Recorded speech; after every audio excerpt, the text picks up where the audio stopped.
of the suspect vehicle eastbound on San Bernardino Avenue from Richardson. We've got shots fired out the back window. Copy. Shots fired eastbound San Bernardino at Richardson. Take it on 1.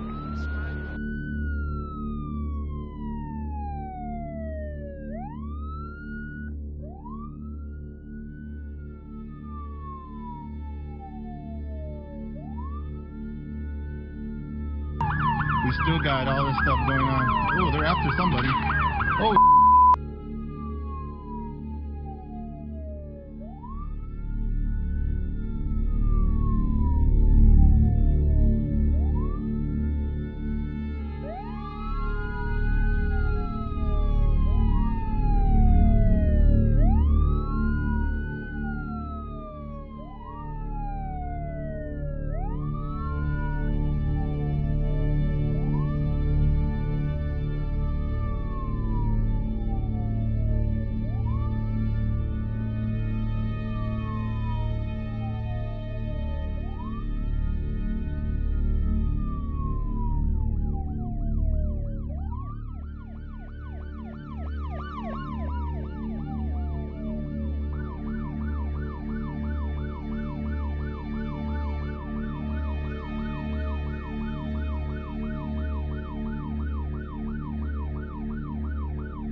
Hello everyone, this is Don again, and I wanted to put out another video on San Bernardino.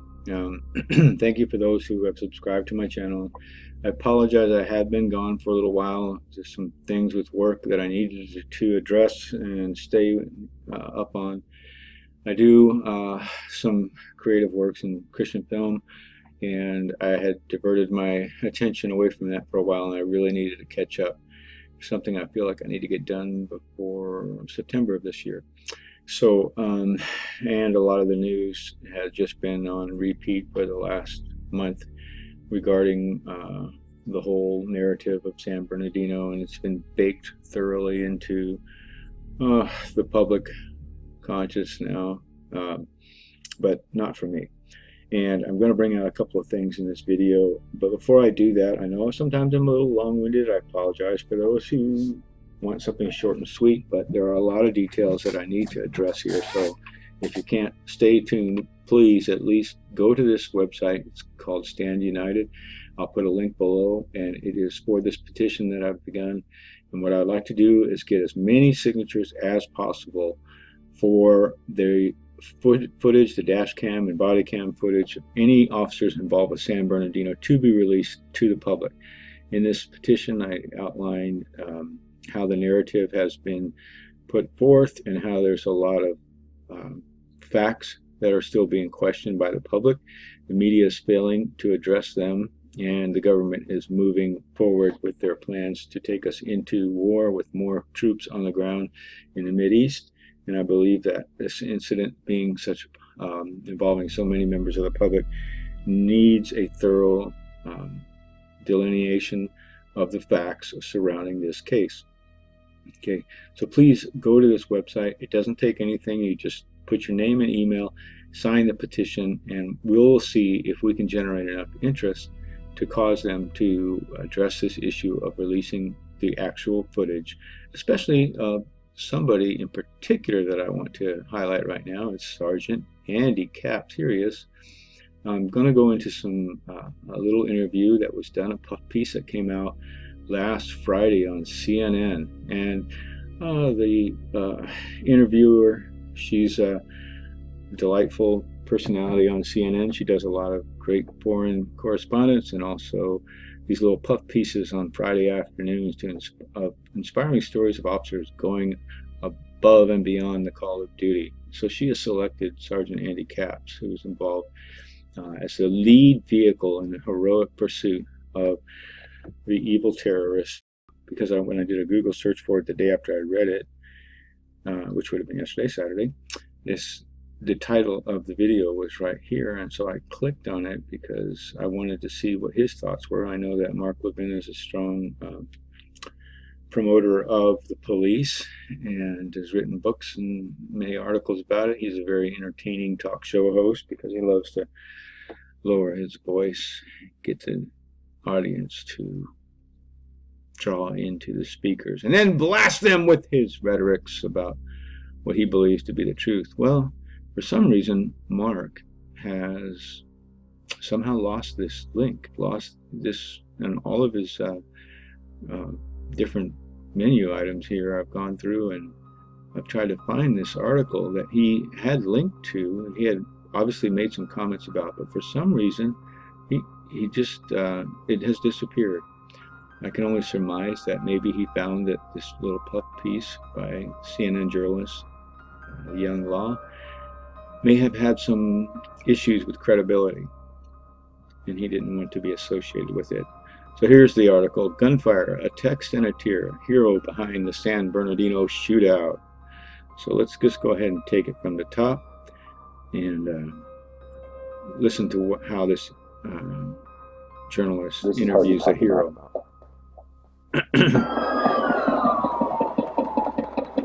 You can see officers with long guns here. I saw the muzzle flashes and I thought they were shooting at me. 4 hours after the terror attack in San Bernardino, Redlands Police Sergeant Andy Capps was the lead patrol car in the shootout with the attackers. Okay, I want to pause that just for a second here. Notice this is Sergeant Capps' vehicle. Okay.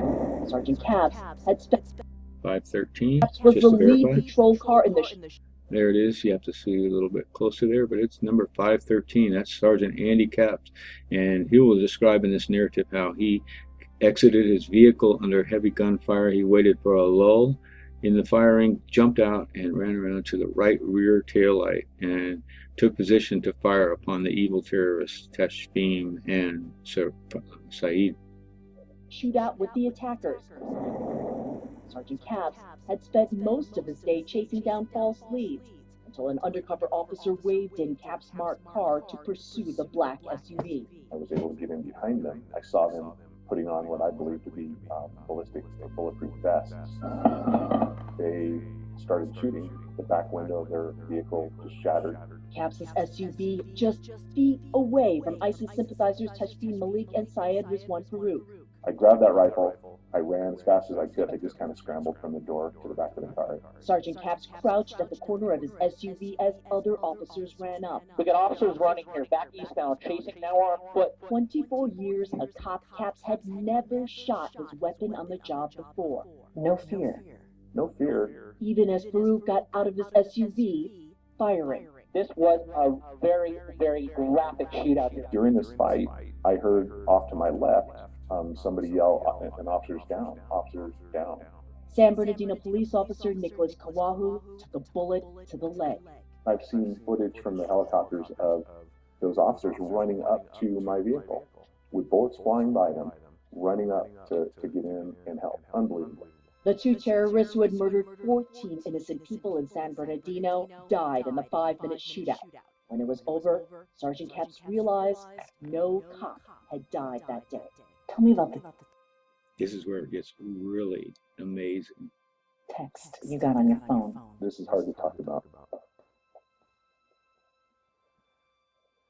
Well, that's when I realized how badly that could have ended for me and for my family. And then you make that leap, well, and for all these other people, for their families. Was the risk worth it? Your personal risk? Without a doubt. Would you do it again? And I'd be. But hopefully I won't have to. Young Law, CNN, Redlands, California. Okay. I know I sound vindictive here, or cynical. These two individuals, I believe, are just trying to make a living. I believe they're being manipulated and used by the system to bake this story further into the consciousness of the U.S. public. And it has served to continue to ramp up the boots on the ground in the Mideast. That's why I started the petition. Such an amazing story that this officer, his daughter was texting him, and he happened to be in the middle of the shootout. She was texting him, "Did you see the shootout?" And he's letting her know, I was in it. I was in the shootout. And that's a remarkable little piece there. But if you've ever studied anything to do with mind control operations, emotions are one of the biggest elements that are manipulated on the public to get them to not think and not to not use their minds to analyze the facts. So whether it be something very, very scary, something emotional, something super good, feeling good things, something that makes them cry, it's a brilliant way to cause the public to move on and to accept reality without using their minds. But this particular officer's handicap, when he talks about this event, he goes into some of the details, and he's already been under a lot of scrutiny about the facts that he relayed to the media several different occasions. But before we go into his past, let me just take another look at the journalist. Here's another interview she did a week ago, and this involved Lavoy Finicum. Okay, I want to take this interview that she did with this young lady who was in the vehicle during the shootout. And she is trying to corner her about what she actually witnessed. Now, they did this interview, they set it up, and they did it on February 2nd, but it didn't air right away. It didn't air until a few days later. But there was something else that happened on February 2nd, and that was the family disputed the autopsy about Lavoy Finicum. Now, as a journalist, you would think that Ms. Law might do a little research and find out that there was discrepancies in the autopsy. Several sites have commented on this. In fact, that the medical examiner's office may be under investigation for a cover-up here. Okay, that's just one fact relating to Lavoy Finicum. I've not been super involved in this whole ordeal in Oregon. I've just followed it from a distance because, frankly, I was a little, I guess, burnt out with the fact that the narrative for San Bernardino got washed over so easily, and just wanted to back away and do some other things for a while. But this 18-year-old girl who was in the actual pickup, the white pickup, and was fired upon for 10 minutes, she witnessed Lavoy Finicum, she said, be gunned down with his hands in the air. And Miss Law believes that she needs to be, re-educated here. So let's just take a look at how this interview goes. 9mm semi-automatic handgun in that pocket. So a lot of times witnesses don't see things correctly. The FBI released some video. Have you seen this video yet? Can I show you? Have you take a look at this video? He has his hand up. Look at his hands. His hands are in the air. Right. And this is, see him right there? That's him. What the FBI is saying is that he specifically reached for something in his left pocket twice. can't say if he was reaching for a weapon or not. I don't know, it looks pretty clear. You know what? I mean, watch. When his arms go down, they're still flailing. They're not reaching. Watch. So that to you does not look like he's reaching No. across his And then body I was into there. his pocket. No. So usually if officers recover a loaded weapon in an area where they see reach, that's justifiable force. In this case, do you see it as justifiable force? I don't. I never see him in that video reach for it. I hope that justice is done because he didn't deserve that. His family did not deserve that. He has 13 kids, 22 grandchildren, and they didn't deserve this. You almost got shot. Yeah, And you're still willing to be a part of a protest in the future? it's worth it. Here's a quote from a Supreme Court decision. It was done way back in 1970s, early 70s, about Pentagon Papers that were being released by the New York Times. In the majority decision, Justice Hugo Black opined here, only a free and unrestrained press can effectively expose deception in government. And paramount among the responsibilities of a free press is the duty to prevent any part of the government from deceiving the people and sending them off to distant lands to die of foreign fevers and foreign shot and shell. Miss Law, it is your job to call out this suspicious activity. A video released with no audio backup. We would have easily been able to hear whether or not a shot had been fired, either before he left his SUV or right now in this position. We cannot see from the grainy footage what exactly is going on if a shot has fired, so we need the audio. That's your job, Miss Law. If you call yourself a journalist, an investigative journalist, instead of trying to go out and sway or cause some kind of doubt in the minds of people who were actually in the vehicle, who were present, shouldn't your job be to investigate the authorities as well, instead of just accepting their evidence and narration that they give you? He did have a loaded 9mm semi-automatic handgun in that pocket. So a lot of times witnesses don't see things correctly. And a lot of times reporters don't report things correctly. There's just so many different dynamics to how this story goes. So let me just totally recommend that you check out this guy's channel here. His name is Nathan Saltman. He's from San Francisco. He's been following this about the same time I started making YouTube videos. So did he, and his call sign here, Lift the Veil. He has 3 different videos that really highlight this whole case, and you've got to listen to this individual. He uses timestamp information from the police scanners. He links it up with their narratives, and he actually does a really good job of illustrating all these different events that were taking place. If you haven't checked him out, you really need to. This is his really great video called The Chase, and he just yesterday came out with part 2 of The Chase, and goes into all the different details, not just the chase of the SUV, but other events that were orchestrated around this event to help mask what was being set up and staged on East San Bernardino Avenue. Here's again the chase video, and he really goes into details of all the missing evidence, missing pieces that they describe in the narrative, which are not at all on the police scanner, about how Mr. Capps got involved.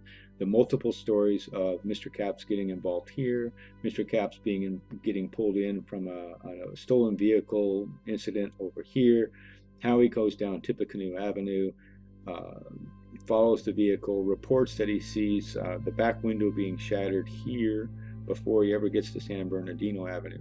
But I just want to go ahead and take it back to the puff piece and just kind of center on that, because you know, he talks in here and it sounds all heroic and it sounds so touching about his daughter and stuff.